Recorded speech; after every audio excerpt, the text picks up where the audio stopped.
So it's called Order the meeting of the Montpelier Roxbury Board of School Directors at 6:41 p.m. First order of public comment. Seeing and hearing none, we can go to consent agenda. Do I have a motion to approve the consent agenda? So moved. I'll second it. Second. Any discussion? All those in favor? Aye. Any opposed? I'm assuming we didn't drag Hope and Emma out here? I honestly wrote them an email to ask if they needed a ride up here and never heard a response from them. Okay. So I know there's lots of things going on right now in student lives in terms of college acceptance and all that kind of stuff, and probably other pressures on them at the moment, but I did not hear back from them. Well, we will give them an excused absence on that. Let me just plug this in. And I know also Mike was off today, so you're gonna Yeah. fill in for Mike on language immersion, so why don't we, I'm gonna do the best I can. yeah. So, there's my lovely family. It's not what y'all need to see right now, though. Sausage house. Mustard. My husband doesn't usually look like that, I promise. I think we might have guessed that. So this. Oh, If there's you mirror. mirror it right there, it should run through for you. Teamwork There you go. in action. Thank you, Benjamin. Okay. So, these are Mike's slides, so I do not want to take any credit or think that I am any kind of expert in this. He is much better versed at presenting around the language immersion program, having more experience than I. But like Jim said, he is having some things going on right now and wasn't at work, so we're taking it on for him. So if there's additional questions, then I'll have Heather write them down and we'll get the answers to you, and I'll do the best I can tonight. But this is very quick. So just looking at why immersion in your board packet, you also got a white paper before I start on this. That was written by Jen Botziger, who's a current superintendent in Orange. And she wrote that as the director of curriculum for Chittenden East when she was there. So Mike had taken over for her, so therefore took over the language immersion program, and getting it in place. But Jen is the reason it starts, and I want to make sure that she gets credit for writing that white paper. So this is all in that paper. If you had a chance to look at it, it's pretty researchy, and I understand that. Why immersion bilingualism is so very important, as is biliteracy. As a former international school teacher myself, with tons of bilingualism in that environment, as well as a teacher from an inner city school that had a whole lot of Spanish and English, I can attest to the importance of bilingualism, and it's one of, I think, a knock on American education that we don't have more of it, quite honestly. So that piece, there's also biliteracy, which is huge. Academic achievement, as you saw in the white paper and in some of the other research, there's plenty of evidence around increased achievement with students who are bilingual over time.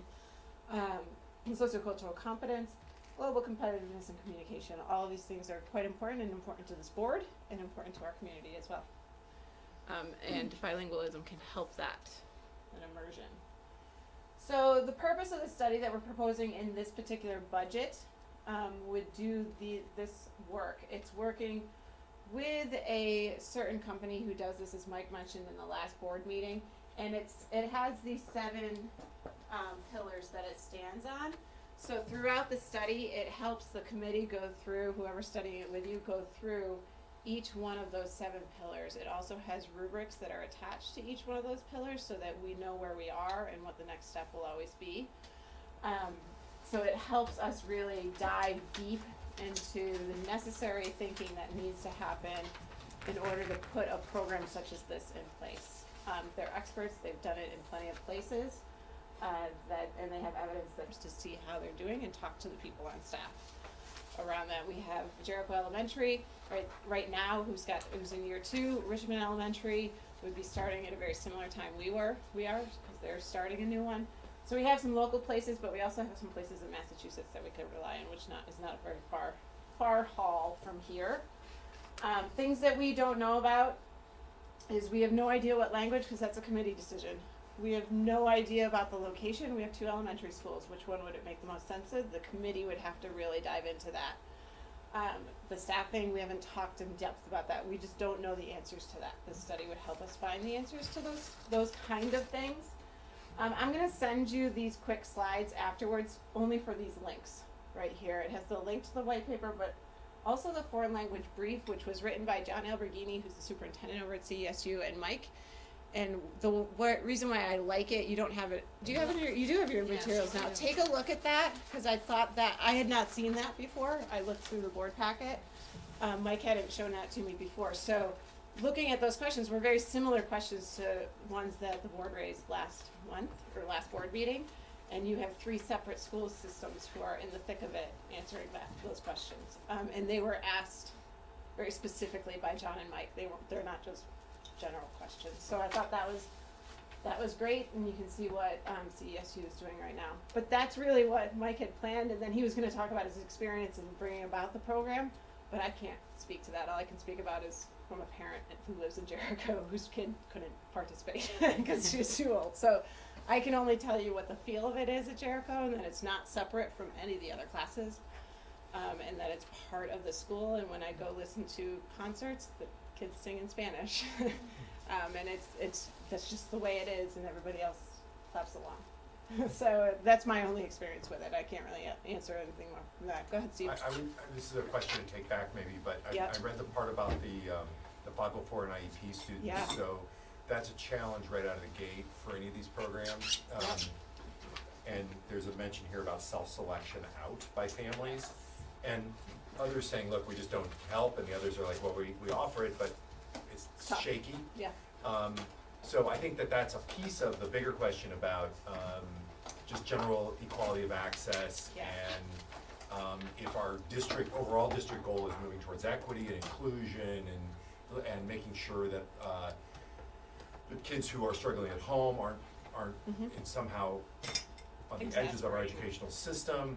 How do we do immersion and include? Yeah, and I can speak to a little bit of that just because I've had these conversations with Mike, in the sense of there's significant evidence that if a child has a special need that's language based, there's a lot of evidence that says this is not the best place for them to be. And Chittenden and East was very honest about that with families when they were talking about immersion with kids with special needs that are language based. So not all special needs are language based. That's important to understand. So that's just a snippet for that one little piece. As far as services and things, I don't know how they're handling it right now. I just have no idea on that. And then you made me think of another one too. What was the second Well, I part just of think that? I don't know, I'm a huge fan, right? But what I'm concerned about is that we create sort of like a privileged thing versus everyone else. I know what I was going to say to that. Can I just answer that real quick? Another thing that I know Chittenden and East has done is that when they have the lottery and people apply to the lottery, they hold slots for students who are free and reduced. So Okay. the lottery is less Okay. than that to try to address the equitability in kids who Right, may be on the fringe in other places. right, and the self-selection out, you still have to kind of encourage some in, Yes. or whatever, right? Yeah. So, Yeah, so they had procedures in place. This particular group helps you think through all of those That's things what that we we wanna may do. not think of as, I was interested in the white paper about the have and have not part. That the culture, they spoke about, you needed to work on the fact of these kids are segregated or separated. And that was an interesting thing to think about. Mhm. And it was interesting to hear you say from a mom of a student who who doesn't couldn't, have who it. couldn't Yeah. get it. So. Because she's old, not because she didn't get it. She's too old. But it's an interesting thing to talk about. And the other thing that I didn't see in the 7, but it's probably in there somewhere, is I wish this group would also talk about evaluation in the program. Oh, So there, it that's- is in there. It It ought is to in be. there, yeah. assessment. This is a longer brief as to what this group does. And that piece is as part of it, teaching you how to assess and evaluate the program. Another thing I really dug into this today, I had skimmed it before, but I really dug into it, that I think the board, I noted to myself that I think the board really wants to know is a piece of this is a considerable focus on social cultural competency and equity piece in terms of social cultural awareness and that kind of thing. That's a significant part of their push in the immersion process. So in a way that I know that the community of Montpelier values. So that's just something that stood out to me as I was digging into this today. So Mike will absolutely come back and talk to you guys. He just couldn't tonight. So if you have more questions or want to know in depth more about CESU's experience, he's definitely a better voice to say that than I am. Jim, you were going to say something? Sorry. I've got a question there. I think the comment is just, keep in mind that the study is going to really show us how We're just starting. how to get there and how to answer, I think, a lot of these questions. I guess I have two questions. One, how much will the group doing the study kind of look to the board and others for input about the type of questions we want answered? And second, which is a question you can totally punt on if you want to, what would be a language-based versus a non-language-based learning disability? Let me address that. Like a language-based disability could be a specific learning disability in reading, for instance. It could be a speech and language piece for kids coming in with significant articulation challenges. I'm not sure if we're presenting content in a different language and asking them to learn a different language might be the best route for that child. It may be. It's just, we would have to question that. We would have to really take a hard look at that. So those would be two examples of a potential language disability. Your first question, I would imagine that there would be a member of the board on the study committee. Okay. I would encourage a member of the board to be on the study committee, if not I'd be two. very interested, yeah. Yeah. So that would probably be your liaison to the information. Can you clarify about the committee's role? You said something about they would make the decision, not the administration, or something like that? They would be the people who'd be really digging into the questions and deciding what's going to happen next. So I like to have a decision-making matrix, right? We use it at our league meetings when we need to, when hard decisions need to be made to be clear. Some decisions, I would imagine, that would probably not the clearest statement. Some decisions may just be a board of an administrative decision, right? And we'd make that clear. It may come down to location. That could be a really tricky conversation to have. And so we might say, and I'm not positive on this, but we might say, in deciding location, we're going to hear pros and cons of both buildings, and the committee is going to inform the administration, and the administration will make the final decision based on everything that we've heard. So there could be some decision-making matrices in there, but the committee would be responsible for really digging into some hard conversations that would have to be had. Well, isn't it likely that the committee digs into it and makes a recommendation Yes, to yeah. the administration and the board, and then Yeah. that decision goes there somewhere?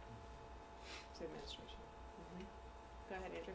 So in terms of this committee makeup, are we thinking that it would involve maybe at least one board member, maybe a foreign language teacher or two in our district, some community members who are interested in this or might have expertise in this? Is that what we're thinking? How would this, There's specific language in here as to who the Okay. steering committee is. Okay. and yes, Okay. to all of those things, and also EL teacher, Mhm. a general education teacher, Mhm. principal, thinking a little bit outside that as well.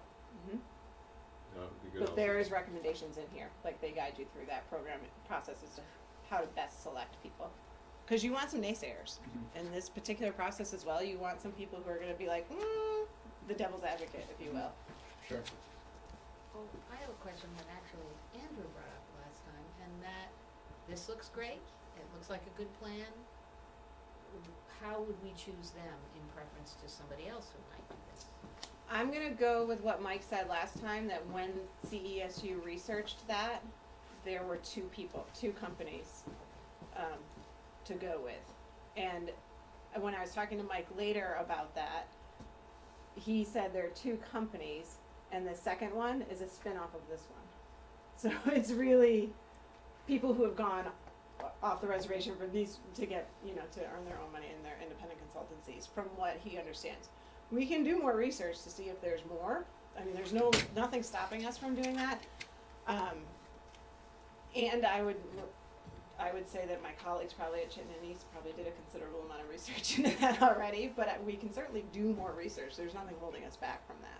To add to that, can you just send out an RFI and notify Right. these different companies? Yeah, that's probably how we do it. Yeah. So that wouldn't be too burdensome for you guys, would it? No. I think we should, it's taxpayer dollars. Mhm. I Yeah. think we should. Thanks for pushing this forward, Yeah. seriously, thank you. Yeah, no, it's exciting. It's, It's a great program, yep. I'm just sad I'm not young enough to participate. You can come visit, Steve. You can come be a reader in there and read some newer books. And again, I apologize for Mike that he's not here. He truly wanted to be. Couldn't be tonight, and for my inadequacy of taking his You did great. big shoes. Thank you.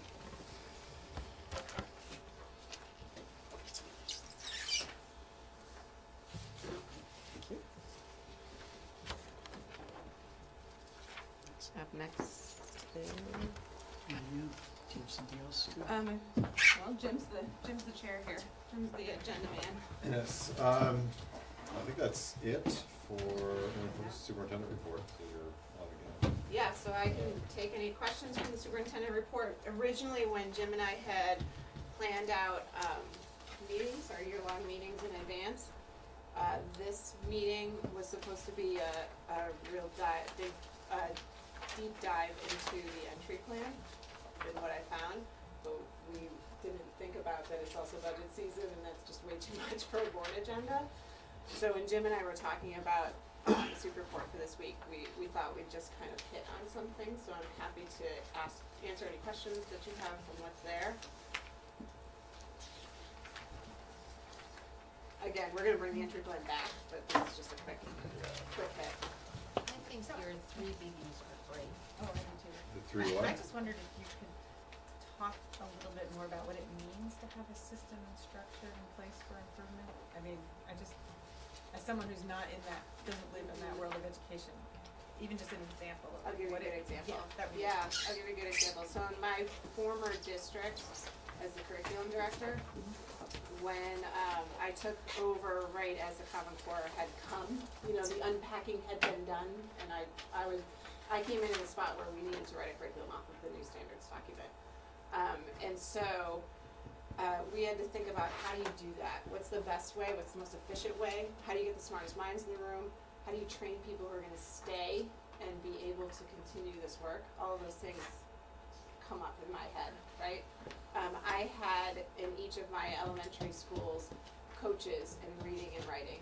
So I made the executive decision that those people would be the ones writing curriculum because they're the ones who run PLCs back in the district.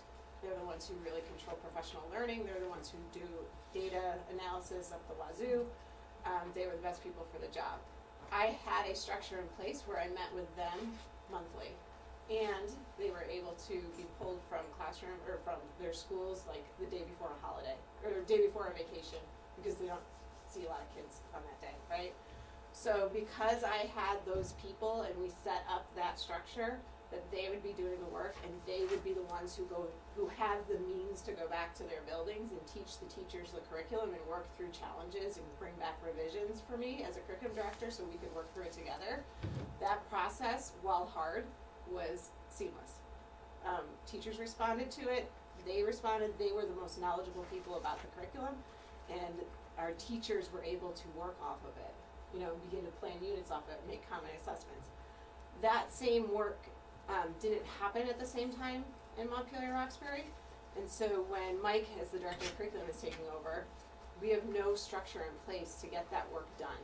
So, and it should have been done 4 or 5 years ago, so right now, we're having to decide who do you include, who do you have do it? Do you use staff meeting time to do it? It's gonna take forever. That's like 45 minutes every once in a while that principals don't need it. Do you pull teachers from classrooms to do it so then it influences the kids? sub cost? Do you pay teachers after school to do it? In which case, how do you decide which teachers to do it with? So we have so many questions. We don't know how, like, that work isn't able to be done quickly and efficiently yet because there's no structure or system to do that kind of work in place. And there's a few other instances that kind of forward thinking hasn't happened. And I'll give you another example too. I was talking in labor relations the other night, and they were asking about the SEL coordinator, and they said, well, we have APs, just train them. And I said, okay, so Steve's my AP, he leaves.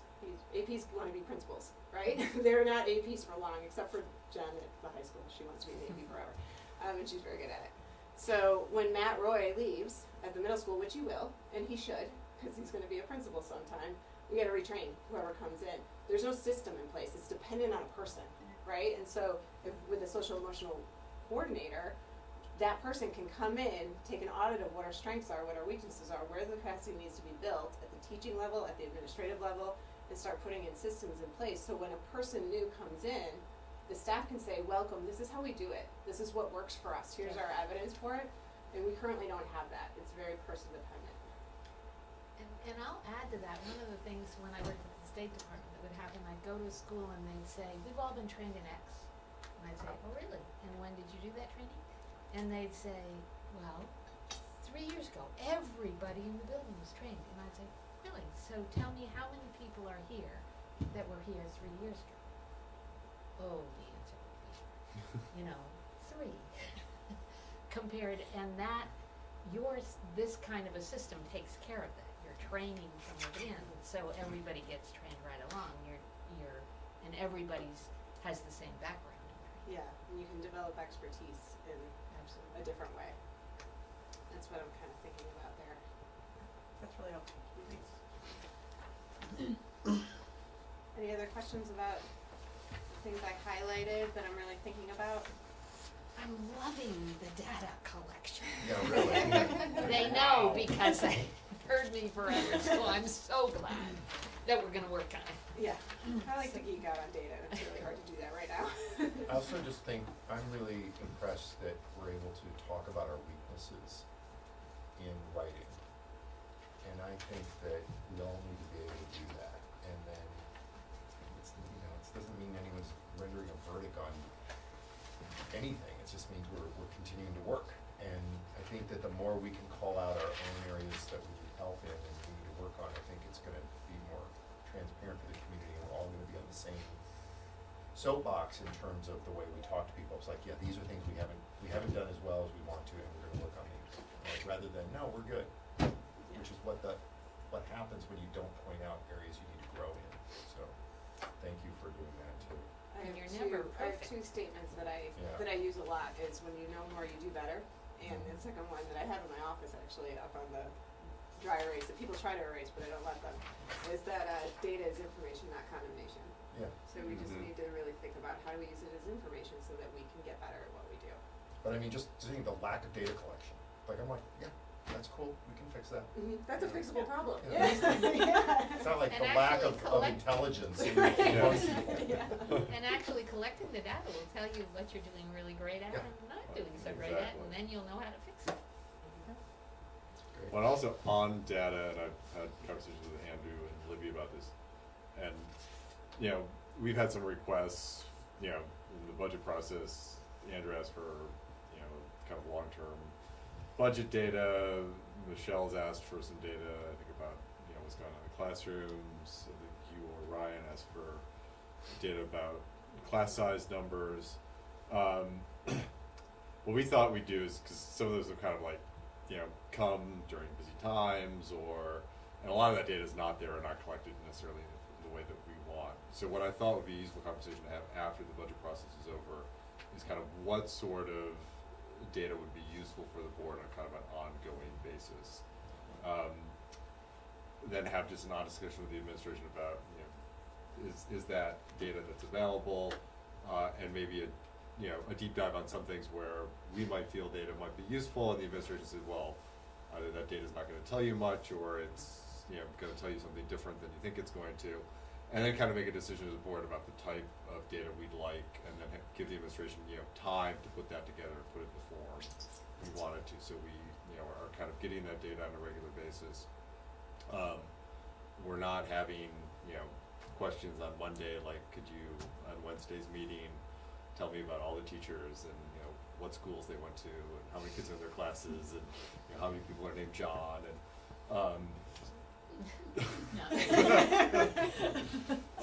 yeah, so. I asked, but I didn't ask. So, there's some expectations about what's out there and, I think reasonable time for the administration to get it together. So like the budget, each year we have, a certain set of trends that make sense and a year in advance about what, what sort of budget data trends the board's expecting and, it's clear. Does that make sense to folks? It does, and as a matter of fact, since I think the bottom line is we will like to know how the students are doing, it would be interesting when we begin that conversation for Libby to tell us what it is she thinks Yep, we ought exactly. to have to tell us how the students are doing. Yep. In addition to that, that's where I can thrive in. I know. But I'm not, like, I don't thrive in budget, like predicting what kind of questions you may have around budget. So I think it is definitely helpful to think it's with a board hat too, because I've never been a board member, I don't have that hat. So yeah, the student data, I'll definitely be sharing that for you once we collect it in a way that works. Yeah, and I think that's why having discussion is good because, there are questions the community asks of us, that might require a certain set of data that that you might not find super useful or necessary, but, Actually, what I was Get it thinking from our though neighbors. was she might have a set of data that would answer whatever that big Yeah, question exactly. is without the data that they're specifically asking. Yep. It's just something we haven't had Yeah. before. And this is an exciting time to start thinking about collecting data because it's our first year as a new district. Exactly. So if we start collecting data right now, we have the whole history, because this is the history. Well, 3 or 4 times I've heard exciting and collecting data. You need to hang out, I'm changing this Literally leadership over team to my slowly office. but surely, Jim. Excellent. So, any more questions for Libby? So, next up is a budget presentation. The main purpose of doing the full budget presentation twice is to give Roxbury residents a chance to ask questions. I'm guessing Ben has some familiarity with the budget already. And as a Waterbury resident, you may not. Yes, it is a pleasure. So, I guess a question for the board, do you want Grant to go through the full shebang again? Because that's already on tape for, folks who wanna do it on tape, and this is not a live recording, right? Actually, well, that's a good question. I'm not sure if it's working live right now, in all honesty. Okay. But they're working on it, working It's live. supposed to be live. Okay. But we have it on tape, so my question. But we do have, we're recording this one, we recorded the last one. And we do have the last one. So my question is, do we want to go through the whole shebang again, or do we want Grant to just kind of maybe do the overview slides and then tell us about things that are different or informed? And both changes from last time to this time and also changes from kind of the last year to this year, kind of big points of change. Now, not that you're not Yeah. scintillating Yeah. and wonderful in your presentation, Or but That works fine for me. Yeah.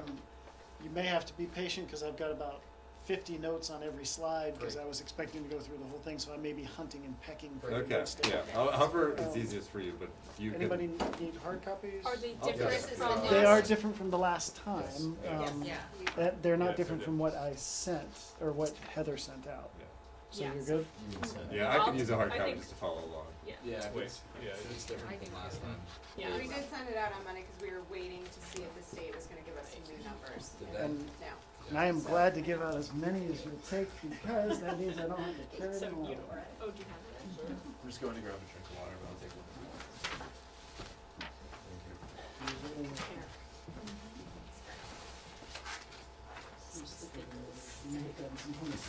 Oh, great. He's smarter than the rest of them.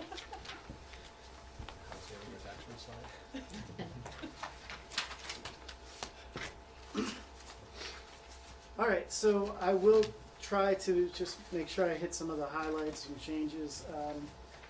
On the outline, so speaking of changes, there's now a section for changes from the December 5th presentation.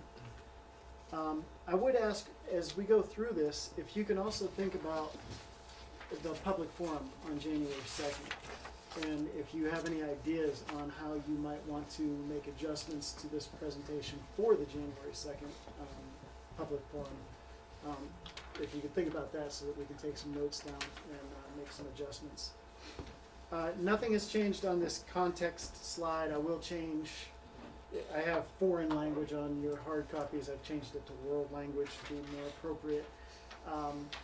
I'm sure we'll get into the busing discussion. And the use of fund balance is something that'll pop up later as well.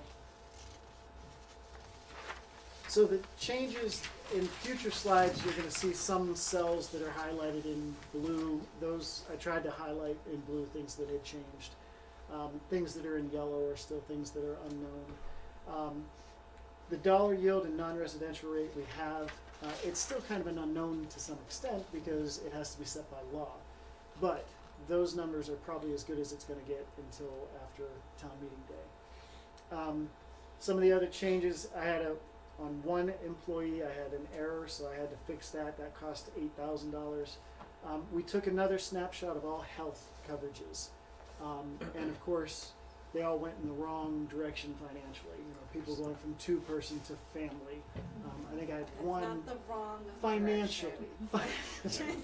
I mean, it's a great thing. We should all celebrate. Except not from budget. But it costs more.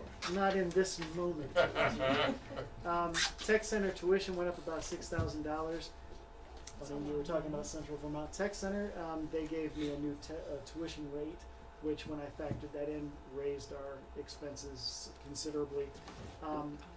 That may come back down again because we don't have our 6 semester average, which that's how you end up figuring out how much you have to spend. It's based on the average number of kids over a 3-year period times the tuition rate. They did say while I was there that we had more kids than we had in town. We do. Yeah, we have, and our 6 semester average is right at 10 right now. And the good thing is, because it's over 6 semesters, if you have a big jump in 1 year, you don't have to pay for it all in that 1 year. It gets spread out. So right now, I've assumed we're going to have 11 as a 6 semester average, which hopefully that's safe. For revenues, we got a new number for the small schools grant. The AOE has told me that the small schools grant will be the amount everybody received 2 years ago. And so I got that number, and it's about $3,000 less than what I had before. I also heard that by statute that goes on, the phrase is in perpetuity. So we're always going to get that small schools grant. That's another benefit of voluntarily merging, because those who didn't voluntarily merge will not continue to get the small schools grant. What's the total note on the small schools, do you remember? It's, what is it, 70, right, I've got That's it. fine, it's in that range though, but 70-some thousand. Yeah, I'm actually going to give you the exact number because it's not hard to find. It is 73,722. And it'll be pegged at that 2016 number forever or whatever? Correct. Okay. It won't be inflated, but it won't be cut back either. So Okay. to about $74,000. Special education in total, the number is about $36,000 less. So, Libby, when you condemn me for always being conservative, there you go. I was optimistic, and see what it got me. Transportation aid, we won't get a better number, I don't think, until town meeting day, so I should probably stop saying that it's an unknown. I did bump it up by a couple $1,000s because we're getting about 90,000 this year, and I figure we'll probably at least get a couple thousand more, so I increased that by 200. You approved the announced tuition rates, which are $100 more for elementary, $200 more for secondary, so that means $600 in revenues. Something to think about if I forget to bring it up later is for tuition revenue, I've assumed that the kids that we have paying tuition are going to stay, but that we're not getting any more. that might be an assumption that we should change. Maybe I should assume that we're gonna have one more or two more kids, because we usually get some transition. We're gonna have some 12th graders leave. We typically have some come in. I didn't bank on any, but that could be something we could tweak. So you didn't bank on replacing the graduates with new, Right. If we had two 11th graders, Yeah. I figured we'd have two 12th graders, but if we had one 12th grader, I assumed they would graduate and didn't assume we would get another 9th grader coming in, which we Okay. might. and on the expense side, how did you do the tuition out money? Tuition out, so really, I assume you're talking about Roxbury 9 Yeah. through 12. For that, I assume that all the kids I'm paying tuition for right now, I'm gonna have to pay tuition for next year, except not 12th graders, Right. because they should Mhm. graduate. And anybody that moves in Worst case goes in scenario, the, basically. goes to the Montpelier And, system. yeah, and that's a great place to be, because I've been a business manager at a school, at School Choice, and that was the one thing that always would bite you, because people would move in that you didn't know Could about. never predict. Well, now if they move in, they don't get school choice, they're gonna come to our schools, so I don't have to worry about that unknown. No, it's very clear. Although, is it possible, It is, that if they came here for a year, they can still choose to tuition under grandfather? No. No, No, Once they're in, they're in? Are you sure? what do you Yeah. mean Not once that they they're- would. No, Let's say no. somebody came early. We had one or two or three that just, that could have tuitioned and did not. yep, and I would say that, I mean, You can't it go might be a back. legal Yeah. question, but if you had somebody that voluntarily came to Montpelier High School this year, And didn't have that to. could have had school choice and they wanted to go to Yeah. Northfield next year, I think my position would be no, because Interesting position. it's to continue at the school that you've chosen. that's the policy reason, right, but I'm not sure it's the law. Anyway, Well, regardless, we it's can unlikely. figure that out Cross that later. bridge Don't worry Yeah. about that. Yeah. That's- Why would they want to? It's Why would not they gonna leave? happen because everybody loves it. That's it, once you're anyway. here, Yeah. you know, you My feet you isn't struck it working rich. out. Tell your friends. Alright, Let's see. just seeing how pessimistic you were being, that's all. No, they're all gonna go back now. No, not that bad. So tax factors, the unknowns, equalized pupil count is still a big one. And I have been, I think, conservative on what I've been using, and I hope it goes up. I am just very concerned about equalized pupil count because the AOE has a new system where they collected census data, and I'm just not sure how it's gonna look when it comes out. And so And we'll it's see. not out. It's not out. They are starting to release some numbers, like draft numbers. I would hope in time for the public forum that we might have a number. I do think that it's going to continue to change during January because of just the nature of the data that they're seeing. Dollar yield, non-residential rate, we've got that as good as it's going to get. CLA, last year we had it on the 15th. The year before we had it on the 23rd. I haven't seen it, but it's got to be any day now, wouldn't you think? Yeah, I mean, and unfortunately, I initially heard it was going to be closer to 91%. Now I hear it's going to likely be a little less than 90%. So, So I'm using 90%. yeah. They would make it 89. That just to give you kind of a reference point. For equalized pupils, if you want to jot this down, if we have an increase of about 7 pupils, it's about 1 cent on the tax rate. For CLA, a change of about 1% on CLA is probably 2 cents on the tax rate. Yeah, about. So 14 pupils equals 1% of the CLA, is that what you're Yeah. saying? Yeah, CLA is important. Yes. Yes. Yeah. yeah, very important. So we'll see how those things go. The other one I know is going to come out fairly soon is the Career Center 6 semester average. That impacts your revenues and your expenditures. Expenditures more so. The revenue is the state pays part of the tech tuition on behalf of us, and so we get a revenue for a little less than half of the total tuition amount. On the expenditure side, you show the full tuition. So there's Is that a about little bit. 16,000 per student? What is that? Randolph is probably closer to 17. Central Vermont was closer to 16, but now Okay. it's probably closer to 16 and a half, I think. They've really jumped up. So anyway, we'll move on. Yeah, now I understand. So, like I said, blue, and I didn't get everything that was, in blue. Like, technically, the total budget changed because the general budget changed. Non-tax revenues changed because of special education. Equalized pupils is yellow because it's still an estimate. You can see I dropped it about 6 kids. And we have more kids, so I would hope that the number goes up, not down. But He's we'll being have to see. conservative. I'm being conservative because I learned my lesson. I didn't change anything really on here. I may have changed a few call-out boxes. The thing for everybody to remember here is the caption is right. This is just Montpelier High School, Main Street Middle School, and Union Elementary. K4 Roxbury kids are not included on here because it would mess up our class size analysis. But 5th through 12th grade students do get factored in as they transition into the middle school and high school. And we talked about this. If it's colored yellow, it means we're getting real close to max class size. If it's red, it means we're over. So according to this, we'd be looking at adding a classroom teacher probably in FY22. We're going to be very close next year, but yeah, 22 looks like the year. We'll see how the enrollment projections continue to trend. And this, since we didn't have Roxbury, this just completes the picture for K4. Staffing. The only thing I changed here is I took out some of the words on the human resources coordinator because we decided to go ahead and show a separate slide, and it's a little wordy. And I'm not going to go through everything, but I will tell you that it's not a complete list. This is just like a few things that popped out as we were talking about this position. I will admit I am a huge advocate for this.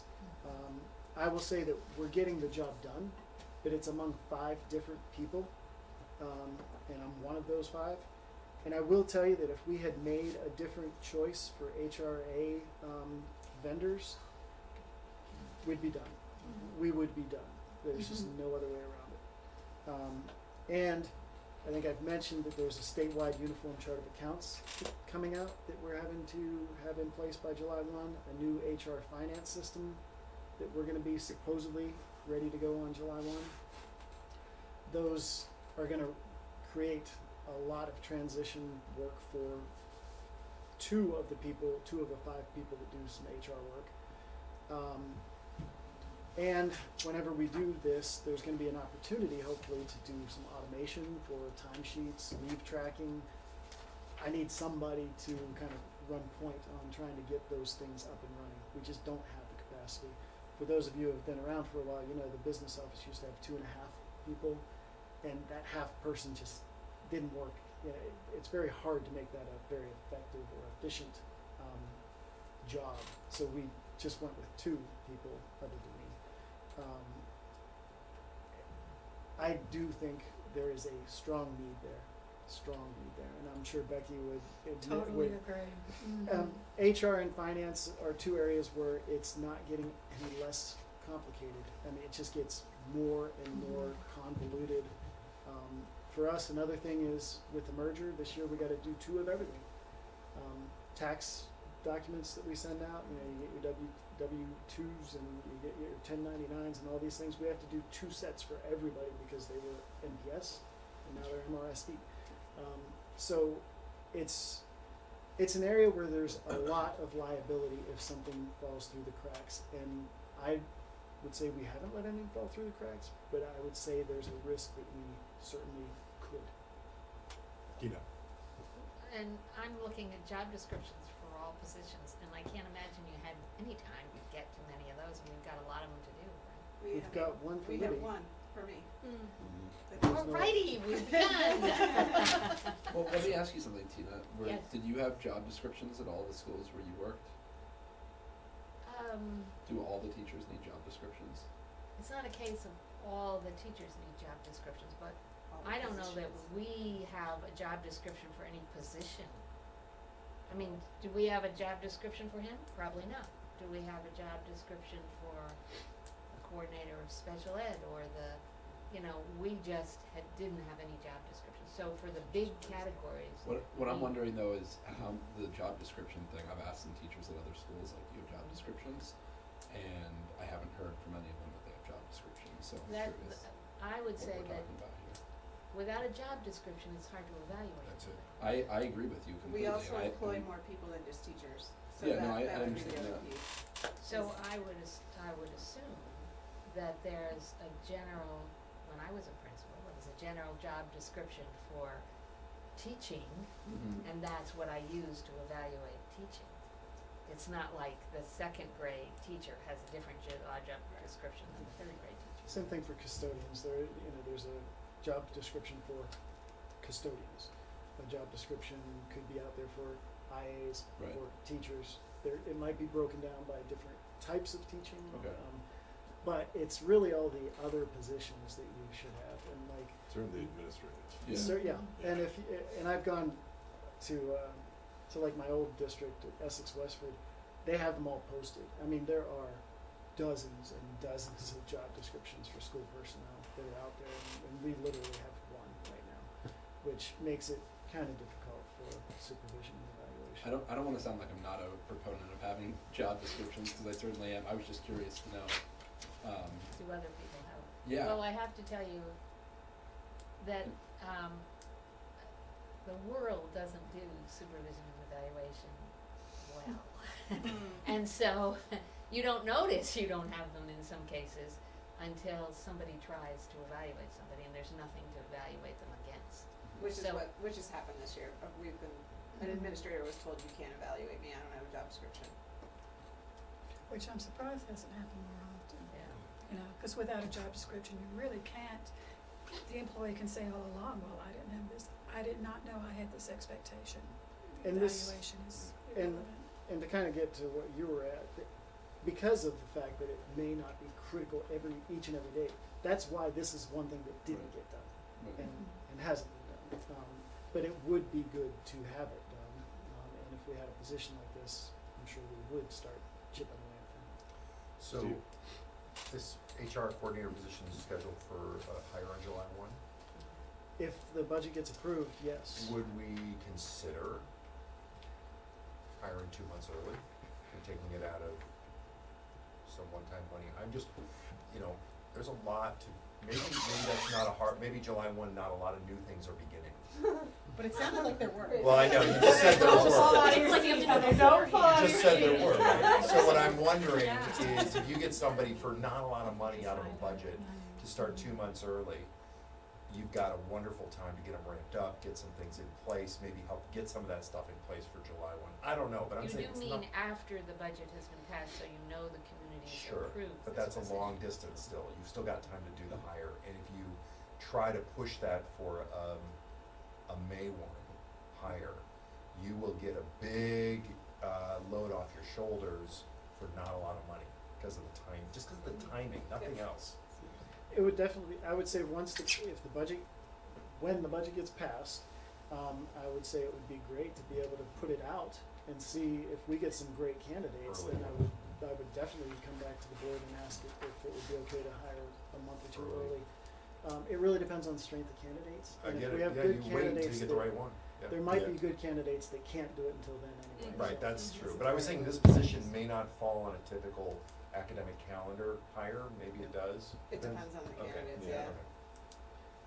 But But yeah, that's a great idea, Steve. it's just, I see it every day where, you get somebody who comes in and it's not intuitive to know where to go. I mean, if they come in because they need to do fingerprinting and background checks, well, heaven. Or If they come Tracy. in, or Tracy. If they come in to sign up Can't for imagine health having to do that with benefits, that's 200 Joanne. employees. If they are interested in a contract for IA, that's Spooky. And then it's just Yeah. daily crises, just daily, Right. no, and I don't mean like, evaluation crises, I mean more like just, where does this fall in our policy kind of thing? Yeah, and health is the big one where we get daily things where, hey, I got this bill, I don't know if I should pay it or not, and you have to kind of go through with them, get on a website, that kind of stuff, so. And not to belabor that point, but I could tell you a very definitive story from one of the first couple of months. I walked into the business office and there was an employee in tears sitting next to Joe, who's trying to talk her through in a public space through healthcare that her husband was, you know, like, that's not Joe's job. Joe is a fabulous person and wonderful person with payroll. That's not her job in a public space to work with an employee who's obviously upset about and trying to figure out the healthcare system. It's just, it's not good for our employees. And there's privacy issues too, Yeah. about all of Yeah. the healthcare Yeah. related, not, HR in general should always have a closed door. Yeah. So. And we're semi-private because the business office is just the three of Mhm. us, but there's a lot of traffic that comes through there, so. Well, it's not an HR department, it's the business office. Yeah, and I can tell you, like in my old Essex Westford, yeah, the budget was 3 times higher, but they had an actual HR department with a director, assistant director, an administrative Yeah. assistant. I mean, there were 3 or 4 people in there, and we've got none. So I've already, hopefully, we're Yeah, good no. to go on this. Yeah. I would probably take, this is an example of something I probably would take out for the public forum and then just put another bullet or 2 back on that previous slide, because I don't think we need to go into this level of detail. This was more for you. Yeah, no, I agree. You know what's interesting about this slide, though? You might have it not there, but In our I back hate to pocket. say it, printed, so that somebody who says, really, an HR person, what would they do? Quit. You're gonna get that, I think. Yeah, I've I gotten think that. so. Yeah, Yeah, me and too. I will probably put a lot of slides in backup so that we can get to them. I've gotten that from people who are super supportive of our schools. They're like, really, an HR coordinator Yeah. for the administration? They better justify that. And I feel like you guys have. I mean, I spoke with Libby for half an hour the other day and Jim for quite a bit about this. And I feel like it is very justified, but it's Well, something that I think. Yeah, you're right, because it's not what is this gonna do for my kid? Exactly. You know, Right. but That's it is eventually. I mean, if we can't take care of our employees, they're not gonna be taking care of the kids. I only have 10 employees and I want an HR coordinator. Yeah, I don't mean, even know how you That can- list. I can't comprehend how you can do this. yeah, I mean, it might be that it's not this slide, but a slide that ties this to how it actually does allow the district to better serve its employees and therefore its students. You know, a couple of bullets, Yeah. we could maybe put our heads together, but I mean, that's really what Yeah. we're trying to get at, that Right. we need to serve our employees better by giving them access to this, we need to have time available, other people to do other things. This is ultimately about the district accomplishing its objectives of educating students. It's just And I think a couple steps. the good example to kind of throw out there is, we all know that there's gonna be statewide health negotiations next year. When that comes down, we could be looking at redoing everything we just did for HRAs. And if we have to do that, we need to make sure somebody is taking care of the employees, because if you have teachers in, you know, our office that are upset and crying over the bills that they're getting hit with, they're certainly not gonna have their head in the game to try to do the best for teaching our kids. So that is kind of one of the real examples of something that could happen starting next year. And did I that- also, I think we might not want to get too cute about this too, and just kind of say to people, you know, bring that up, say, this is a 200+ person employee organization.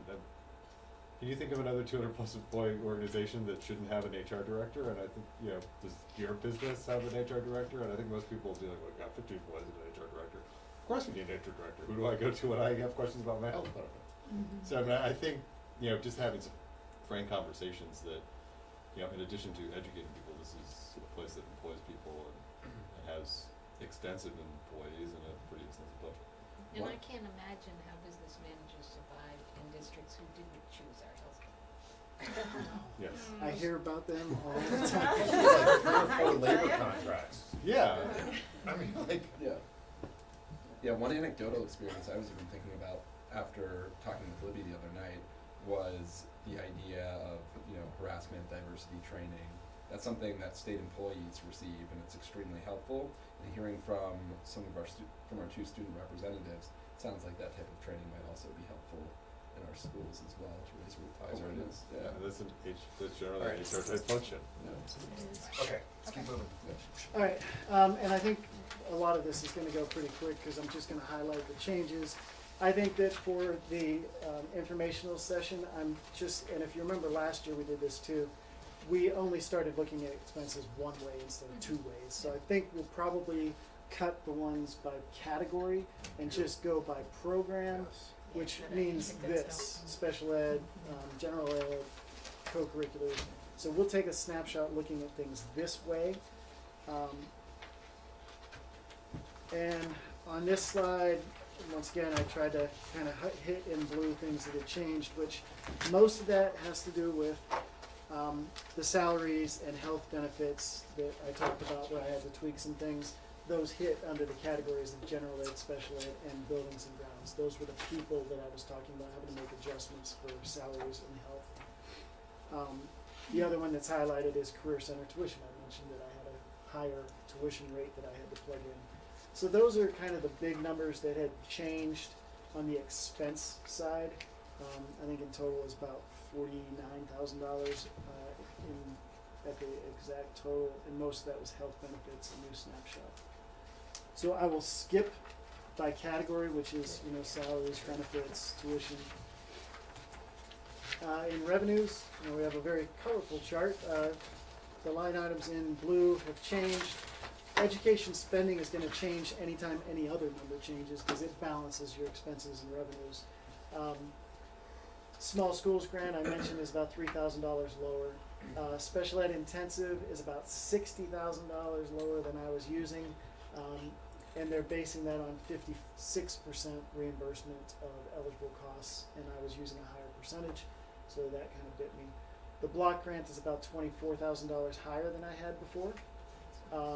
The extraordinary and Triple E, which is essential early education, those were off only by about $1,000. They were very close. Tuition, that $600 waterfall of money based on the announced tuition, that would be the area where if I assume that we're going to have more than 2 elementary and 2 secondary students coming back, and maybe at least 1 new high school student, that would be another $16,000 in there. So that would be something to think about. Should we be more realistic there and assume we're going to get 1 more tuition? In yellow, tech on behalf will change based on the 6-semester average, and that's really about half of the tuition bill that you get. Transportation aid, I think I'm going to stop highlighting it because I don't think we're going to get a better number. Balance forward is the fund balance revenue that we're going to use. And remember, the whole idea behind this was we thought we were going to drop our one-time expenses in projects from FY19 to FY20 by like $250,000, and we only dropped it by about $168,000. So to meet the goal that we set, we said, well, we'll use $87,000 worth of fund balance, which basically is like dropping your expenses by another 87. So that allowed us to hit the target.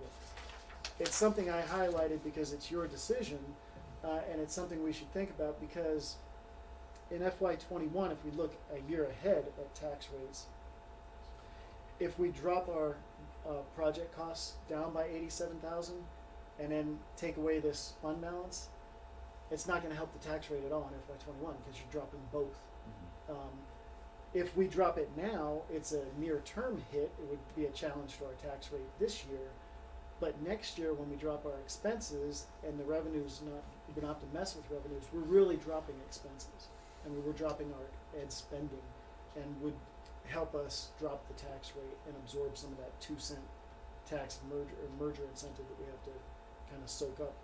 So it's something we're thinking about, and it may not be something we decide right away. It may be we wait until we get the CLA, we wait until we get equalized pupils, and if those things are favorable and drop our tax rate some more, maybe we say, you know what, that's a good number to hit for tax rate purposes. Let's adjust this so that we don't have to worry about that. I mean, I would take it out now And then put it back put it in in if we got have to. crisis. That's the other thing, because if we go to the public forum with a tax rate of whatever, 6-cent increase, and then we take this out and it's a 7-cent increase, that's a harder thing for the public to have to absorb. That's what I'm thinking. But if you all are okay with it, especially if we get a CLA number that's okay, and if we get equalized pupils that is favorable, I can start dropping that down some, Yeah. and then I can maybe be a little on the optimistic side of dropping it down, and because we can always, like you said, Yeah. put it back in. Yeah. So I will drop it down. It'll be somewhat lower than this, anywhere from 0 to this, but with your permission, I will reduce it somewhat. Yeah. I'll have to The decide. less we kick that problem can down the road, the better, so. Yeah. I have one question on this, and I'm in agreement with Steve on this. In terms of our anticipated unreserved fund balance, last time the finance committee met, we were anticipating it was gonna be around $900,000 on the year. Do you have any sense, has that changed heading into next year? Do you think that might bump back up a little bit? It actually bumped up considerably at the end of this last year, Okay. because we ended up with a good sized surplus. Mhm. And the number now I can say, based on our final audit, which I just got, is it's $30,000 less. So it's 870 is what our fund balance is. Okay. And I can tell you now, I'll tell you later too, but what happened was we got a land water conservation grant, that $150,000 for the playground. We actually got $30,000 of that, and I basically kind of double counted that. Okay. And so that needed to be taken out Okay. of the fund balance. So instead of 900, it's about 870, Okay. which is a good fund Yeah, balance. that's great. And I think right now we're looking pretty good for 19 to Yeah. finish on target, or maybe a little bit of a surplus. I think it's great right now to have that money available, because Yeah. as we're getting ready to put out RFPs for that bond, I mean, the prices just are scaring me with what we're hearing are happening out there with construction RFPs. So it's nice to know that we have a little bit of flexibility there to be able to put back something if we have to. Mhm. You never know what's gonna happen in construction. Right. And in a few cases, we may try to move some money around during FY19. Like, I know we're gonna come in under budget for tuition for 9th through 12th, because I have my first semester bills in. There's a lot less kids than we anticipated, because they moved, or they're going to tech center. So I know I'm gonna have a good amount of money there. If you look, the van is out there right now that I drove the kids down after school today.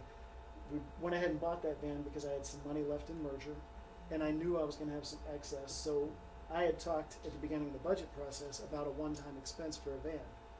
We already did. So, those are some things that if we see that we can afford it, we'll do it. I'll bring it up as part of the quarterly reports to say, hey, this is what we're looking at doing. But it helps, everything that we do will help us to be able to deliver a bond project that is at least as close as possible to what we advertise. All right, let me move on. The capital plan, one of the things I was looking forward to being able to explain, if we had Roxbury people here, was, yes, we understand Roxbury's not on this list, but there's a reason why. The reason why is because the roof is in great shape here, the heat plant's in great shape here. There isn't any kind of major capital project that we see in the near term for Roxbury. That's why it's not on here. I will also say that if you've been to the kitchen, you'll notice that we did a lot of work in the kitchen this year. We're going to do some work on doors, the card readers still this year. There's still money that we're spending this year in this school. And next year we put $62,500 in project costs for Roxbury in the general budget, not in the capital. So like the bathroom around the corner, there's 2 bathrooms there, they both could use some work. So either we might do a big project in one bathroom, or do a little bit in both bathrooms to make those better. We're gonna do some work in the town hall. So it's not that we're ignoring Roxbury, it's just there's not a big capital thing that we see. Although something could pop up, and we can certainly adjust anything beyond FY20. FY20, we said last year we were gonna do bathrooms at Main Street. That's what we're gonna do. FY21 and on, we always have the time to make adjustments there. I don't think there's big expectations that we have to do any of these things for sure. But this is a good snapshot of at least what we're seeing out there. I mean, the one big thing that's on this list is window replacements that we do have to tackle at some point. And there's a lot of them. I don't think Roxbury folks would be too surprised. I mean, that was, Ryan can attest this, that was one of the strong things that Roxbury came to Montpelier with, was like, the buildings that will be part of the new district, the building has no deferred maintenance. Yep. And we were like, well, you should know right now before we get married that we got a ton of deferred maintenance. And then we're gonna have a big bond, and they're like, okay, well, So, I mean, it was very interesting, that dynamic was like, one district comes in with everything ready to go, the other one with a mess, frankly, on the buildings, and that was the deal from the beginning. Yeah. And I will say the one thing that wasn't, the kitchen was a bit of a mess. Yeah, yeah, Yeah. and they had started to They plan were for right up that. front Yeah, about that. and they did put an initial investment Yeah, into that right as we were transitioning. right, they But we knew that. we put a significant amount of money on top of that to get it. And what's, to get it I think working. what's cool too is if something, like you say, if something does come up, all of a sudden, we change. you know, the septic fails or whatever, it's like they're part of a larger base now, so that can be absorbed and solved without a budget crisis. Yep. Which is which is a good thing about that, Mhm. We could get wed. yeah. The dowry. And another good thing is from Roxbury's perspective is the tax rate calculation. Yeah, Yeah, I love this slide because it gives you the mathematical Yeah, that's operation, so you can actually do the calculations and know how it works. I mean, it is a little overbearing. Only a but business I know. manager. I would love say this that. slide. No, it's great. I love this slide. I appreciate it too. Thank you. The reason why I say Roxbury is happy about this, or should be very happy about this, is their tax rate went down this year. It's going to go down next year. I guarantee it's going to go down the next year, just because of the merger. And it would actually go down a lot more, but it can't go down by more than 5% by statute. So I will say that, if somebody from Roxbury was here looking at this, I would tell them, the one thing you should take away from this is if I add $1 million to the budget, it's not going to change your tax rate. If I cut $1 million, it's not going to change your tax rate. I mean, that 1.654 equalized rate is as low as it can go, and I would literally have to put millions of dollars in the budget to make it go up. That's So- just if you live in Roxbury. Yeah. Just for the Roxbury tax rate, right? Did Roxbury just redo its grand list? Is that why you're at 100%? Must have been within the past few years. It's been at least maybe 3 years ago. It's been a little while now. It hasn't been. It may change this next time. We were around. trying to figure out how long it's The been. realtors are saying Montpelier that did Roxbury real estate's hot right now. I don't know if it's true or not, but I'm hearing that. Which, I hear lots of families with kids are moving in. and that's a good and bad thing. I mean, it's great for the community and everything, but it will be bad for the tax rate because that means your CLA is going to drop like a rock. And Right, the and tax too bad rate's gonna- every additional student doesn't make up for that, right? Yeah, You gotta get 14 of them. So the big things on this slide are what's highlighted in yellow. I'm just chomping at the bit to get equalized pupils. I'm chomping at the bit to get CLA. I'm hoping that we're close in CLA, and I'm hoping that I'm way under in equalized pupils and things get much better.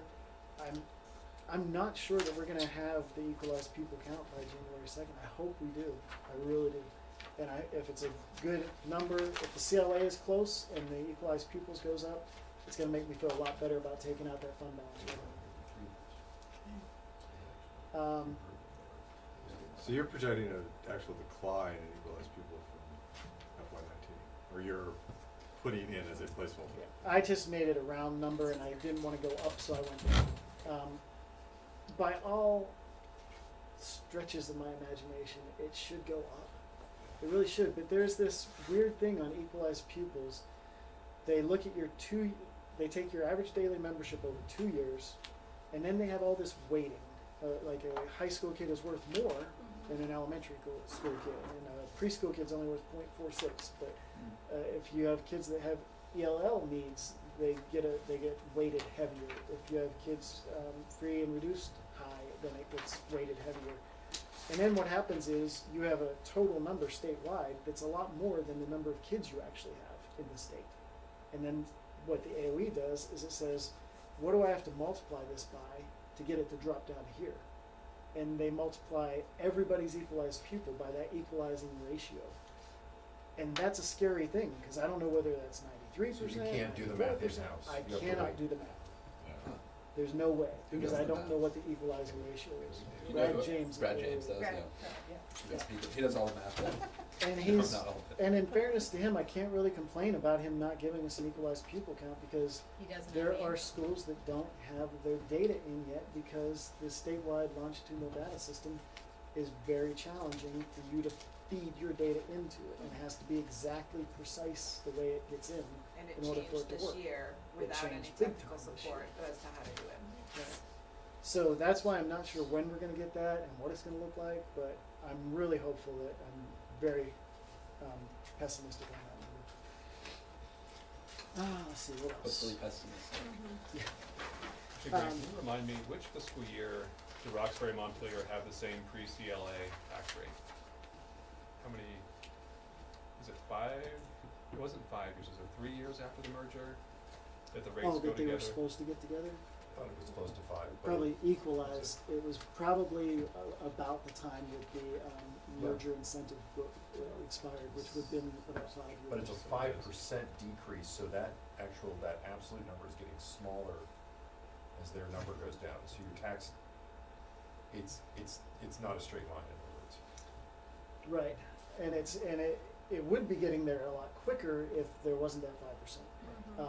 Because you can see, like, the equalized is the number you need to look at, because everybody's CLA is different. So if you look at the equalized, Montpelier's at like almost $1.50, Roxbury $1.65. That $1.65 would be considerably lower. It would be the same as Montpelier's. Right, I was Whenever- just trying to remember which fiscal year that they would be the Yeah, same. and It it, is, but Ryan, but also, it's not mathematically, gonna work that way because the Montpelier rate will keep going up, so they're gonna meet in the middle. Sure. right, and mathematically, when that'll happen is whenever the merger incentive goes away, because the math will tell you that the equalized rate will be identical when there is no incentive and there is no limit on the decrease. So whenever that 6 goes to 4 to 2 and then hits 0, then there's only this chart will only have one cell right here. Right. And so by definition, in 5 years, they will be identical except for the CLA. Right. I'm not gonna talk too much about this because it could change. I mean, Roxbury's number should be pretty close, except, the CLA is gonna impact. So for Montpelier, you've got pupil count and CLA that are gonna impact this. For Roxbury, you really just have the CLA that's gonna impact this. And I did add on here at the bottom, Thank you. it is something to remind people that in Roxbury, for example, these impacts are a worst case scenario. This is for families that pay 100% of their taxes, education taxes, based on property value. 2/3 of the people don't. 2/3 of the people get an income sensitivity, so it'll be even less than this for most people. And all board members need to have that committed to memory, because that's something that needs to be, the asterisk on every single conversation is 2/3 of the people are not gonna see this much increase. Non-residential, I changed the tax rate based on the commissioner's recommendation, but the other thing to remember here is this is not impacted by school budgets at all, period. The outlook, so we'll spend a little bit of time on these next 2 slides and then we'll be done. So the big thing is that 2-cent rate decrease every year means if we're gonna try to keep tax rates level, we would have to cut about $250,000 to $275,000 in expenses. The enrollment in staffing, since they're both going up, and the enrollment is going up more than staffing probably, the spending per pupil should be pretty level. It's not a big impact. That means that's pretty much tax neutral because both are going up. The expenditures that we know we're gonna cut, $40,000 in grandfathering, in the next year, 80 and then 80, and then it's done. And wasn't that working about that 2 cents when we talked about the mergers, the 2 cents goes away, also what we're paying in tuition goes away. Yeah, the thing that's interesting is because we're seeing that huge drop in FY20, there's less of a drop now in the other years. So it's not that nice slope of like 100,000 a year. It was like 200,000 and now 40, 80, 80, So far, if you're keeping track, so far to absorb the 250 to 270, all we have is 40. We could decrease these one-time facility costs for 87,000, but if we also had that fund balance and get rid of that, that's tax neutral. If we don't have the fund balance and we get to cut 87,000, well now that's another 87,000 towards the 250. Transportation aid is going to increase probably only about 20,000 in FY21, but then 48,000 in FY22 because of adding Main Street busing. Bond expenditures are pretty level. We don't have to worry about absorbing a big one like we did this year because of the first year bond principle.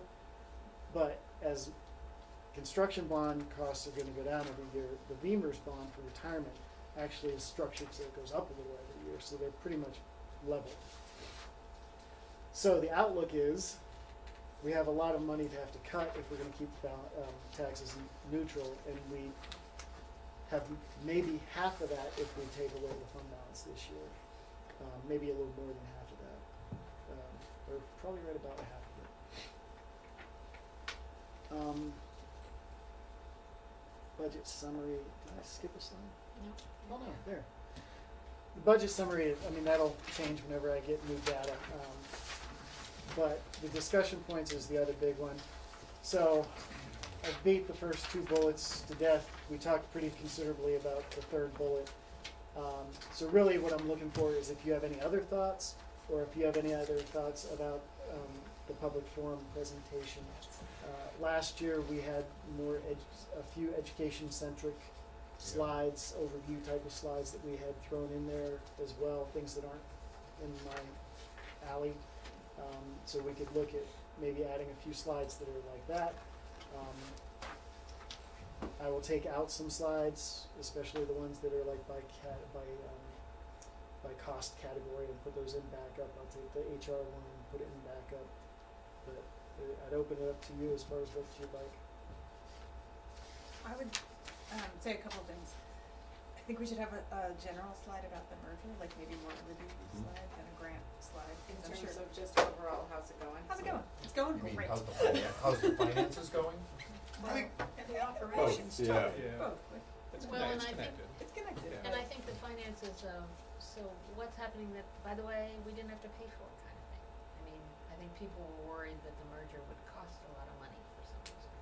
Yeah. And I like having the like what do we do slides that are like we have 4 buildings, we have this many employees, we have this this is our payroll, these are our kids. You want that? Yeah. Do you guys agree? Like Well, I think no. that like just to ground Remember- people in what we do. Well, remember, we talked about the big challenges for the year were gonna be the merger, equity, and one other thing, I don't remember what it was. Personalization. What was it?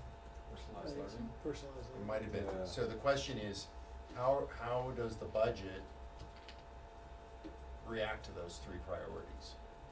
And that was something I think we did really well last year, was have the budget kind of relate back. And if there was any way to do a cover sheet, so the merger, here's what we did, here's what's ahead, here's the budget impact. And then, I don't know, I mean, you can keep it general, I don't want you to dig up, create new research on this, but I think there needs to be educational context, as you were saying, some educational slides.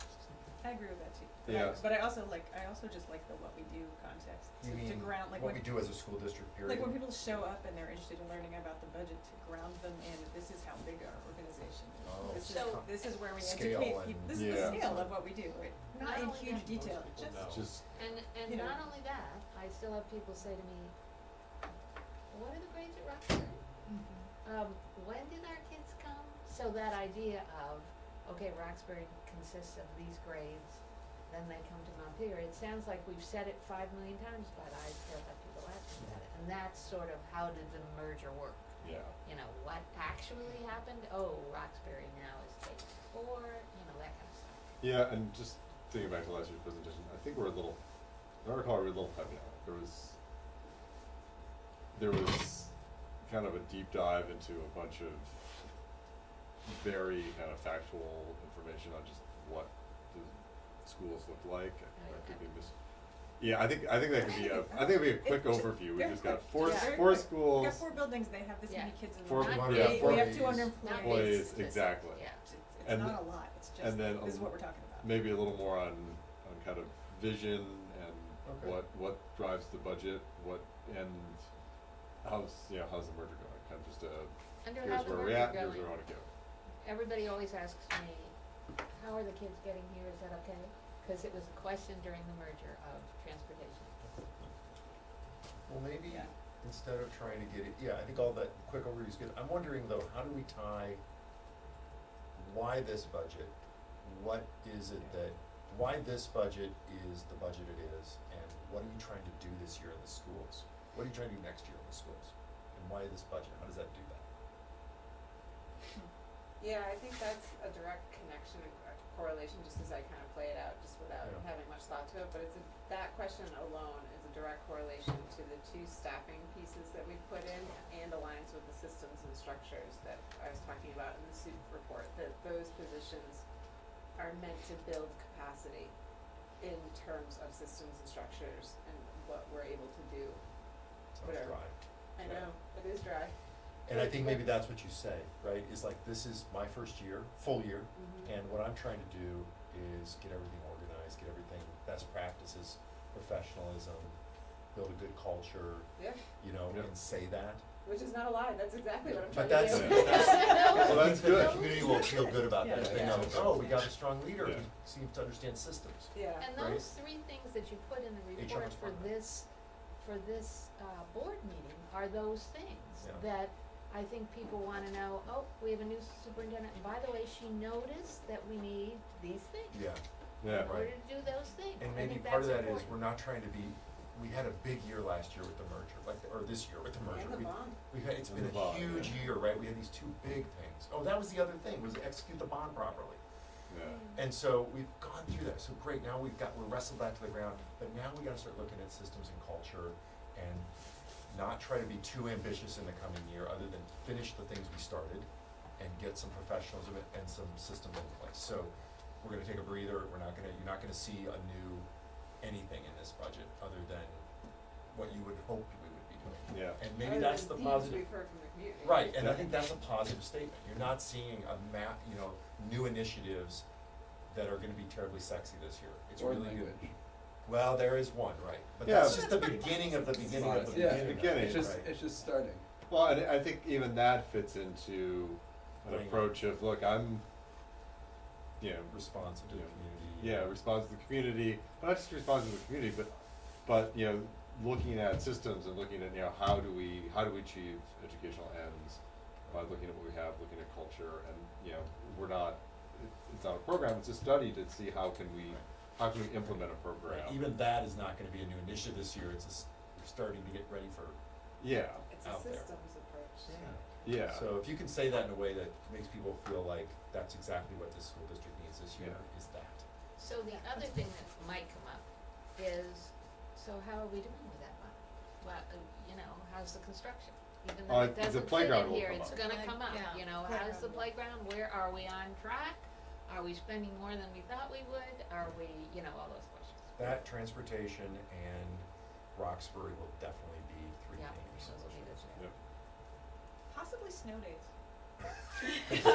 Not really Yeah. budget related. I'm still. bringing that So one many up. questions about this. Oh, I know. That's what the Super report was last was. week. I know, I it know, was but very be ready helpful. for it, they'll ask It's right the office in. joke, everywhere.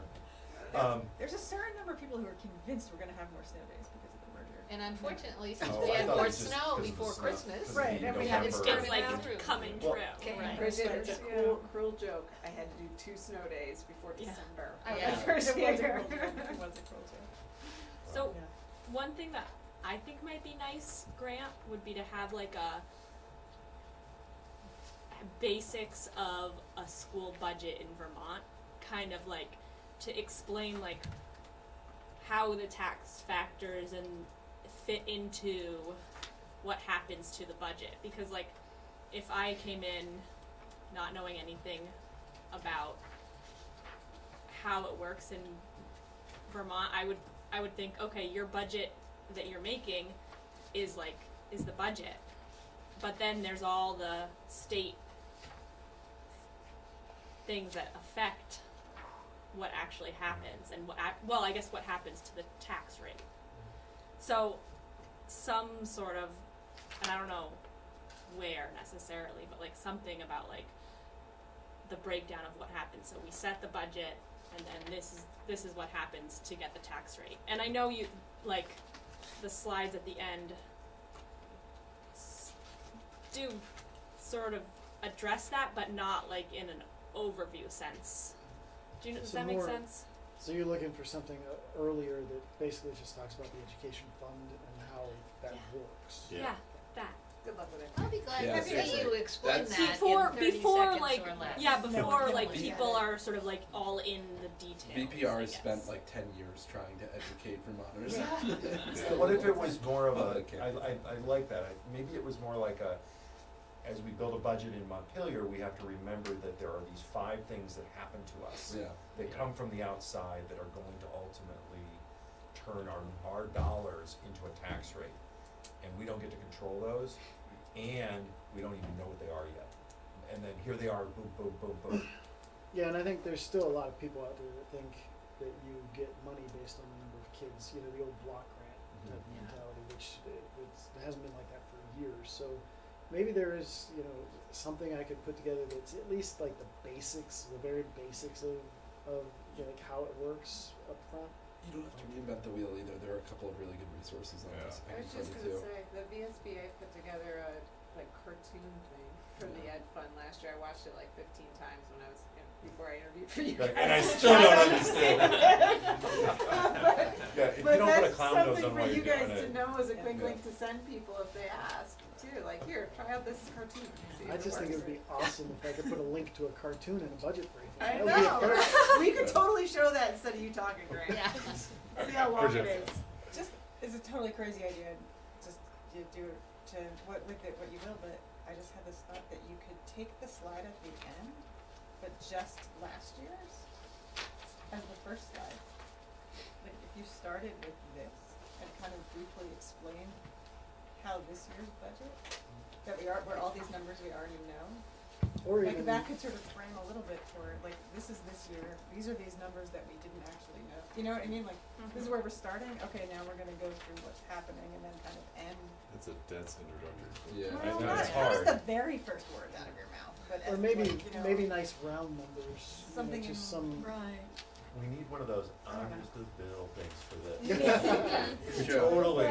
Schoolhouse Well, I'd like to Rock. see that. Schoolhouse yes. Rock, yeah. They're actually Like like it. Public Assets Institute created it. Like Oh, really? it's outdated now, but yeah, it's very similar to that. It was like 8 years ago. Well, I will think of something I can put together. Obviously it's hard to think about doing it in any less than like 5 slides, but I think it's something that we should try to boil down to just one slide. yeah, If I can do yes. it, and if somebody comes across something that, oh, this is perfect, then send it to me. Otherwise, I'll just start looking around and coming up with something on my own and see how we do. I think even just a quick overview, like, these things are really complicated, we don't control these, but here's just kind of, Here's what we don't control. here's what we don't control, and it's a lot, and, yeah. You know what you can do is you can have a Oh, handout maybe. that has the details. You know, you can give the really quick brief, and this is kind of how it works, but if you want more information on the table is the second handout you can go home with. And that may be something you could get off of some Right, already off the used VSBA. resource. Yeah, I could put a slide together that has some links on it. Yeah. The cartoon link. Cartoon. I think it's Any fine. other thoughts? I think it's okay if it's dry. People don't come if they're not budget people. Yeah. Yeah, definitely. Well, and, And we don't have 100 people that show up for this, in case you Yeah. noticed. well, I think just, you know, I think the point is to communicate what we're doing and why, not to make it sexier than it is. But if that's true, then I think we have to lead with what are we trying to get done. Exactly, what are we Right. doing and why, and then here's the budget for it. I do think what Steve's getting at though, and we've brought this up at numerous meetings before, slight digression here, which is without a real vision statement where we've involved the community to really iron out what do we want from our schools, I think we're gonna continue to have trouble with this type of communication. I think our approach this time is great. I disagree, I think we could have a vision session till we're blue in the face, and I don't think it would make this presentation. Resources different. coordinator. How about this? No. Well, like, here are our goals as a district, if we have Right. our like 3 to 5 goals as a district, this is how this budget is helping us meet them, we don't really have. We're working on that. Right, that's what I'm We're- saying. And I think that's what we say is, look, you know, if it was 3 years from now, it'd be like, we all know that we set these as our goals. We all know that this is where this district's heading and this is what we wanna achieve. Here's what we're doing this year. Right, we don't have that. So this year it's, y'all know we're a brand new district. Y'all know we don't have any goals yet. So in lieu of that, we're gonna get a really solid institution, we're gonna build a Please really don't say solid that. institution. I know. We're gonna build a really solid institution that can build on that, right? And that we're gonna finish this disruption we just finished and make ourselves strong. But Libby has these 3 goals she gave us today. Well, Great. we can, Use them.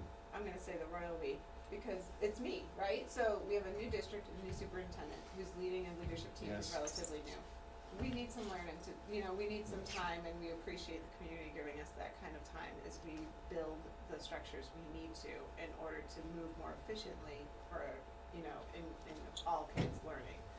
And that we will get there, right? But it's on my shoulders, so that's what we're gonna go with, right? It's not your shoulders, it's our shoulders to get those goals in place and to know exactly what we need to do. And you guys to say either yay or nay to those goals.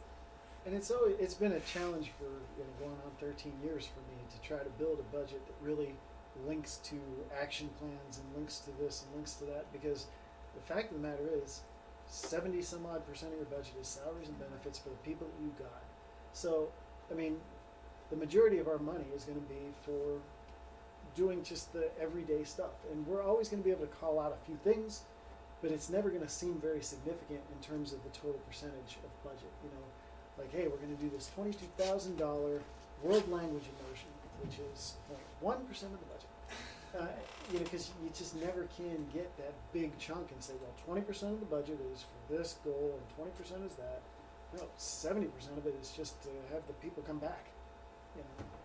But it's what hard. percentage of my tax increase is for maintenance versus initiative? And I mean, and as a taxpayer, if I see my tax are going up $100, are they going up $100 because you guys are doing a whole bunch of new stuff?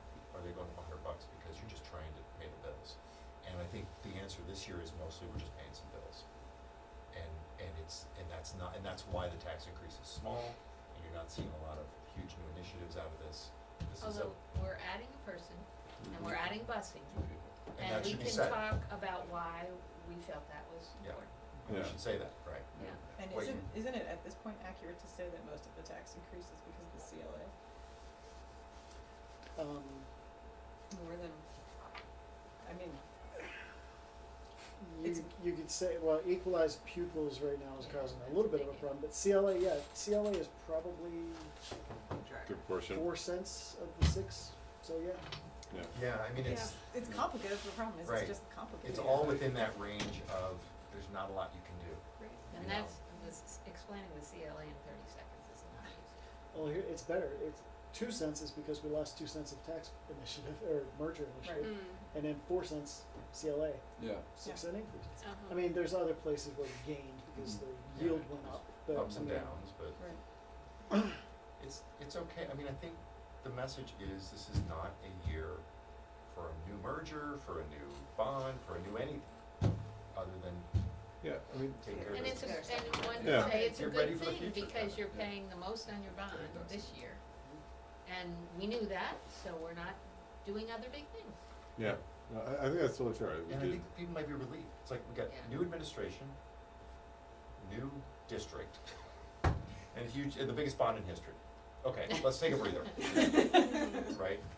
yeah, no, Even and I, Steve is saying, and take I- a breather. Woo-hoo! and don't underestimate how excited people will be about busing and a meaningful step forward on world language. And a new superintendent. I mean, those two things have been, Rock stars. I've been hearing about those since I've been on the board. Yes, before that's the true. board. That's true. and we're on the playground. And the And playground. the playground. So those are pretty sexy things. Yeah. Yeah. Flashy. Yeah. Maybe what I should do is, that slide that shows by category all the increases and decreases in the fonts about size 4. Maybe what I should have is have that more as a, here's this slide that goes into all the real details if you want to look at it later. But in front of that, maybe I should just talk about budget increase is X, and here are the big pieces. Yeah, that's so that perfect. it's Yeah. size 12 font instead of size 4 font. Yeah. So I could look at trying to do that too. Kind of prime them for that page. And now I'm gonna explain to you why, right, after you do it. I think you've done a great job with this Yeah, presentation. it's all great. Yeah, Presentation no, it's is awesome. fantastic. Thank I you. think Usual. did, Appreciate it. Libby's See name as what well. we can do No, to this is make it a Grant, little this is better. all Grant, he's our rock star here. Yeah, this is your third year of this here? This is my third budget. Yeah, and all three have been fantastic. They really have been. Even though the slides are endless, I love all the information. Not that. I'm just All right, teasing what you. can we do next? That was the, I'm just gonna assume that our board discussion on budget, which, and well, we skipped over public comment this year. I think we're done. Could I add a 30-second thing about my trip to the Career Center? Sure. I think we were all invited, as were the legislators, to go to the open house at the Career Center, in Barry, which I did go to. And what was interesting to me is that, besides visiting all the places, at the end they gave this little presentation which explained that Barry High School wants more of the space the Career Center's in. So the Career Center has to go somewhere else. And The Career Center wants to go somewhere well, else. I'm getting to that, yes. So the Career Center's vision is that they'll build a new school. And it will be a whole high school, 9 through 12. So students that attend the Career Center will enter in 9th grade and go 4 years there. They won't come to another high school. That was interesting for me to hear. I did say, okay, Montpelier's different. We've been gaining population. The rest of Vermont is losing population. And you would be acquiring that population from those high schools that are losing that. And I was saying to Grant, they had the great answer, which was, it's not losing, we're not taking. We're discussing the entire educational career of all of these children, which is, of course, true. But I just thought you ought to know that's what they're thinking about. Now imagine how much, talk about budget, imagine how much it would cost just to build a whole new high school. And then think about how much it would cost to build a tech school. We don't have any like they're proposing in Vermont. They have them in Connecticut, Massachusetts. And they have, as far as I can figure out, they don't understand how they would get the money they thought perhaps the state would give them. So it's a publicly funded competitive high school with other overlapping districts, effectively. I mean, it creates a real problem for public education, Well, public funding of education. their answer, of course, would be, if you're looking at the whole education of the student, Yeah. wouldn't you want Well, that's the somebody- argument for school choice in general, is just student-focused, not community-focused. Just that, you'd like to hear But what it's they're not a systems, talking about. that's not a systems approach. No, it's not. So you have to consider those systems. And the not just the welfare of the students who choose to attend there, but the welfare of every student has to be balanced. So it has to be, it's a tough one. Not that, I've been keeping Jim in the loop, sorry, Steve. No, go for it. I've been keeping Jim relatively in the loop when I get new information about this particular thing. I don't think I'd be speaking out of turn if I said that there's a little rogue behavior going on. Yes. Well, Just- and the mere fact that, that's what I was saying, about building a new building and a whole new school costs a lot of money, and there's, And I don't want And they you don't all have to an think obvious that source that of is funding. coming from the board of directors, school board of directors from Barry, or colleagues of boardmanship, however you wanna say it. what's the governing body of that school? There is, so I sit on kind of a commission that is leaders from every sending district, and the principal there, Penny. And that governs it? The Barry board technically is their, Oh. I mean, they're under a Barry contract and that kind of But thing. decisions like that would be made by Barry. Not decisions of that nature. It couldn't be made simply by Barry unless Barry was funding it totally, because in essence, that is a shared, exactly, that's a shared entity, even though it falls under the jurisdiction of the Barry Board of Directors. So they would need to do something that scale, they would need to get They need to get you guys on board. they would need to get each district to approve the new agreement or whatever. Okay. Where does their funding come from? It comes from the different schools. Yeah. Can I pull this back just a bit? This is not an agenda item, yeah, and we're getting, sorry. I think, beyond an We're getting update the in weeds. terms of discussion. We could have it as an agenda item, especially if it moves forward, but I think if we get, if this is something we need to react to, and it may at some point be. I think it's I too wouldn't- early to I react. wouldn't react I think it's too early to react to, Yeah. which is why I Yeah. kinda wanted to, I move Yeah, adjourn. I go agree. from Second. update to, yeah. Motion to adjourn. All those in favor? Dylan's gonna run out the door.